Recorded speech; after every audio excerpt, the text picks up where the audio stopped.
गोपीचंद पडळकर सारखे बराळणारे बिंडोक आमदार भाजपाने दिलेत हे महाराष्ट्राचं दुर्दैव आहे। मुलींनी महिलांनी जिममध्ये जायचं नाही हे कुणाच्या डोळ्यात खुपतंय? हा मनुवादी अजेंडा आहे, ही पुरुष सत्ताक मानसिकता आहे।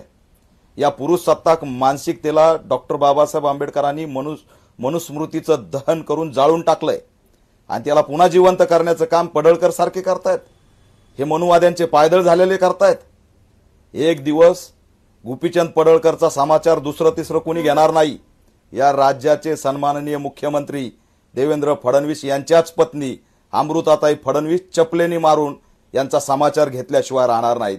कारण स्त्रीमुक्तीचं स्वातंत्र्य काय असतंय ते अमृताताई फडणवीस यांना चांगल्या प्रकारे माहित आहे। या प्रवृत्ती कोण आहेत?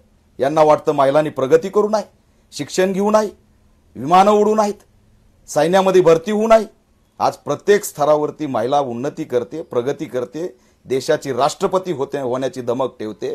अशा वेळी महिला केवळ चूल आणि मूलपर्यंत मर्यादित राहावी, गुलाम राहावी, मनुस्मृतीच्या माध्यमातून तिचा छळ करण्यात यावा अशा पद्धतीची पुरुष सत्ताक मानसिकता पुन्हा जिवंत करण्याचं काम आरएसएसच्या माध्यमातून होत असेल तर डॉक्टर बाबासाहेब आंबेडकरांच्या संविधानाने दिलेला जो महिलांना अधिकार आहे, स्वातंत्र्य आहे, ते हिरावून घेण्याचं काम जर कोणी करत असेल तर त्या ठिकाणी आम्ही खपून घेणार नाहीत। गोपीचंद पडळकर हे बिंडोक आणि बालिश बराळणारं व्यक्तिमत्व हे जाहीर झालेलं आहे। मी फडणवीसांना आव्हान करतोय की यांच्याकडून आमदारकी काढा आणि एखादा सिक्युरिटीचं कॉन्ट्रॅक्ट द्या, कारण त्यांना जिमवरती सुरक्षा गार्ड लावता येतील। दुर्दैव आहे की अशा पद्धतीने स्टेटमेंट केलं जातं आणि पक्ष याच्यावरती बोलत नाही।